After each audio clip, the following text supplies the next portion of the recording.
Skuad Garuda Muda punya harapan besar untuk lolos dari fase grup Piala Dunia U17 November nanti. Di bawah asuhan Bima Sakti, mereka hanya perlu memenangkan satu pertandingan dan satu kali imbang untuk menduduki peringkat 3 terbaik. Dengan catatan Indonesia mampu mencetak gol sebanyak-banyaknya dan hanya bobol sedikit. Cetak Gol coba merangkum hitung-hitungan dan simulasi cara timnas Indonesia U17 lolos dari fase grup Piala Dunia sebagai berikut.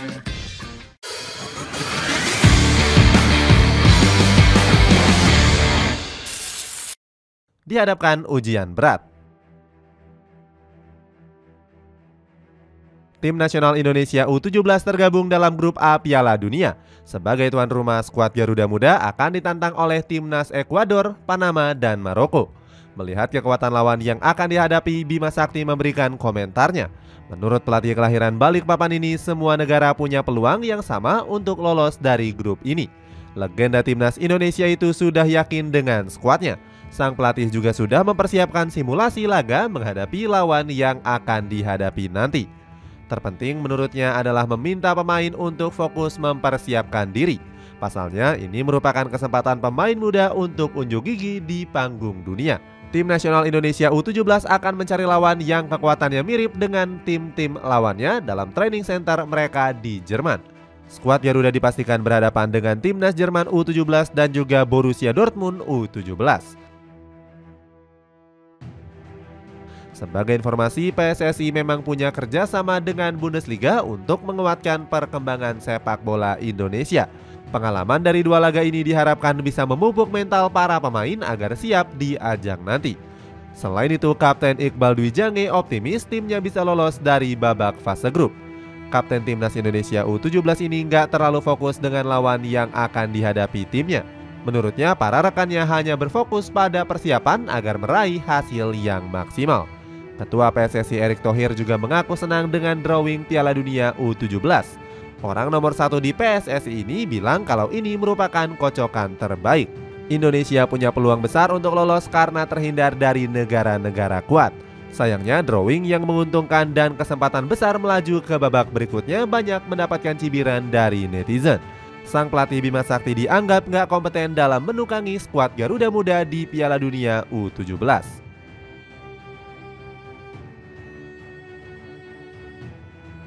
Langsung hadapi langganan Piala Dunia. Tim nasional Indonesia menjalani laga perdana Piala Dunia U17 dengan lawan yang cukup sulit. Sebab skuad asuhan Bima Sakti akan bertemu dengan tim nasional Ekuador. Secara peringkat FIFA saat ini timnas Ekuador berada di peringkat 40 terbaik dunia. Kondisi ini jauh berbeda dengan Indonesia di mana hanya berada di peringkat 150 terbaik dunia. Kiprah Ekuador di Piala Dunia U17 juga dinilai bagus sebab mereka sudah 6 kali berpartisipasi di ajang ini. Selain itu, Ekuador juga disorot karena hebatnya jebolan para pemain-pemain muda mereka. Sebut saja Pervis Estopinan hingga Alan Franco yang kini sukses di klub-klub besar Eropa. Tentu yang menjadi sorotan adalah Estopinan yang saat ini bermain di Brighton and Hove Albion. Pemain berusia 25 tahun ini adalah salah satu lulusan terbaik timnas Ekuador U17. Dia pernah mengantarkan Ekuador hingga babak 8 besar Piala Dunia edisi 2015. Di Piala Dunia U17 nanti, skuad Latri Junior bakal diperkuat oleh Kendry Paes. Pemain kelahiran 2007 itu baru saja direkrut oleh Chelsea dan sering disandingkan dengan Lionel Messi. Paes sendiri baru mencetak rekor baru di mana dia mencetak 1 assist saat kualifikasi Piala Dunia 2026. Dia melewati rekor yang dimiliki Pele sebagai pencetak assist termuda di Amerika Selatan. Meskipun unggul dalam segi skuad, pelatih Diego Martinez enggan meremehkan Indonesia. Pelatih timnas Ekuador itu mengaku Garuda Muda merupakan lawan yang cukup sulit. Sebab dia sangat kesulitan mencari informasi tentang kekuatan timnas Indonesia. Di laga ini Garuda Muda harus memberikan kejutan agar peluang lolos dari babak fase grup lebih besar. Skuad Garuda Muda akan bertanding menghadapi Ekuador pada tanggal 13 November mendatang. Pertandingan tersebut akan dilaksanakan di Stadion Gelora Bung Tomo, Surabaya. Wajib menang lawan timnas Panama. Berikutnya timnas Indonesia akan menghadapi lawan yang cukup tangguh yakni tim nasional Panama. Jika meraih hasil positif di laga ini, skuad Garuda akan duduk sebagai runner-up ataupun juara grup dalam klasemen sementara. Indonesia harus finish di antara dua posisi itu supaya mereka ketemu dengan lawan yang lebih mudah di 16 besar. Kiprah Panama di kompetisi Piala Dunia U17 cukup bagus di mana mereka sudah 3 kali berpartisipasi. Prestasi terbaik mereka adalah saat lolos ke babak 16 besar Piala Dunia U17 2011. Namun sepak bola mereka sempat mengalami kemunduran. Terakhir kali mereka lolos di Piala Dunia U17 adalah 10 tahun yang lalu. Saat itu Panama menjadi bulan-bulanan negara lain dan tidak meraih 1 poin pun. Padahal mereka sudah tergabung dengan beberapa negara yang bukanlah unggulan juara seperti Uzbekistan, Maroko, dan Kroasia. Melihat hal itu, tim nasional Indonesia berpeluang besar memberikan kejutan di laga 13 November ini. Secara kualitas, skuad Indonesia dan Panama cukup merata karena belum punya bintang level dunia. Meskipun begitu, Indonesia harus waspada karena Panama berada di peringkat 45 terbaik FIFA. Apalagi sebelum kompetisi dimulai, Panama sudah mengajak tim nasional Ekuador untuk uji coba. Laga itu akan digelar dalam 2 edisi, yakni pada 23 dan 26 September mendatang.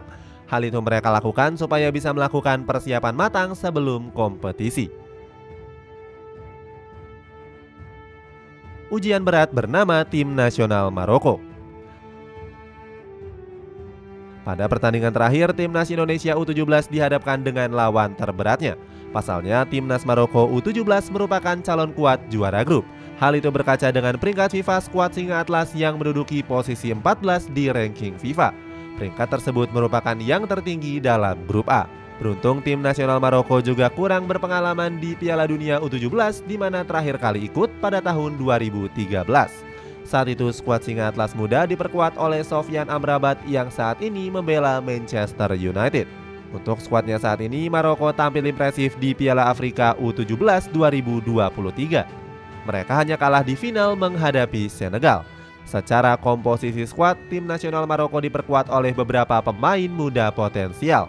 Salah satunya wonderkid Zakaria Ozan di posisi winger.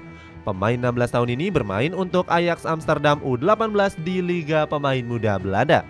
Ozan juga tampil impresif di Piala Afrika U17 dengan mencetak 3 gol. Tim nasional Maroko juga diasuh oleh pelatih jempolan bernama Said Chiba. Juru taktik asal Maroko ini mendapatkan penghargaan sebagai pelatih terbaik Piala Afrika U17 2023.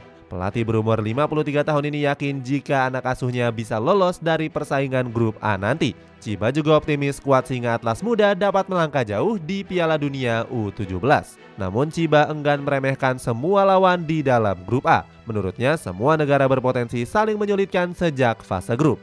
Timnas Indonesia dipastikan harus bekerja keras saat bertemu dengan Maroko. Kalau gagal menyapu bersih kemenangan saat bertemu Ekuador dan Panama, laga ini menjadi penentu kelolosan ke fase berikutnya.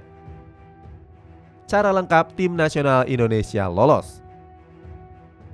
Timnas Indonesia punya berbagai strategi untuk menembus persaingan ketat di dalam grup A. Skuad asuhan Bima Sakti harus tampil cerdik demi menggapai target ke babak 16 besar.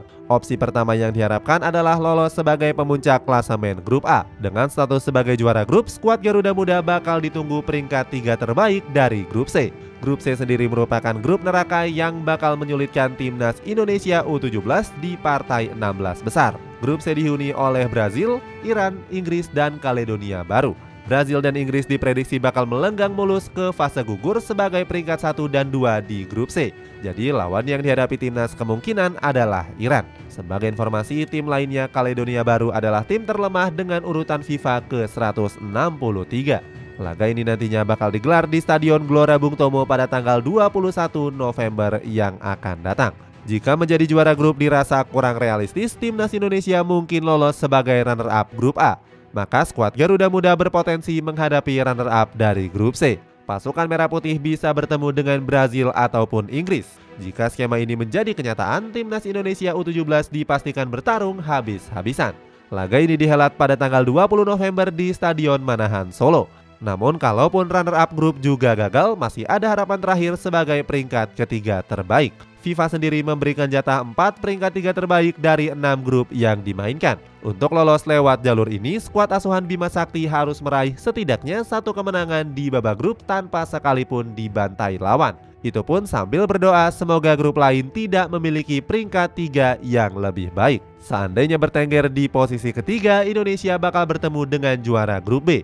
Ada Spanyol, Kanada, Mali, dan Uzbekistan yang bakal bertarung di grup tersebut. Tim nasional Spanyol diprediksi kuat menjadi pemuncak grup B dengan komposisi skuadnya. Skuad La Furia Roja diperkuat oleh banyak pemain dari klub besar seperti Real Madrid dan juga Barcelona. Laga antara peringkat ketiga terbaik grup A dan juga juara grup B bakal berlangsung di Kota Solo tanggal 20 November 2023. Itulah ulasan cara tim nasional Indonesia lolos dari grup Piala Dunia U17. Posisi manakah yang paling realistis untuk timnas Indonesia? Coba tulis pendapatmu di kolom komentar di bawah ini.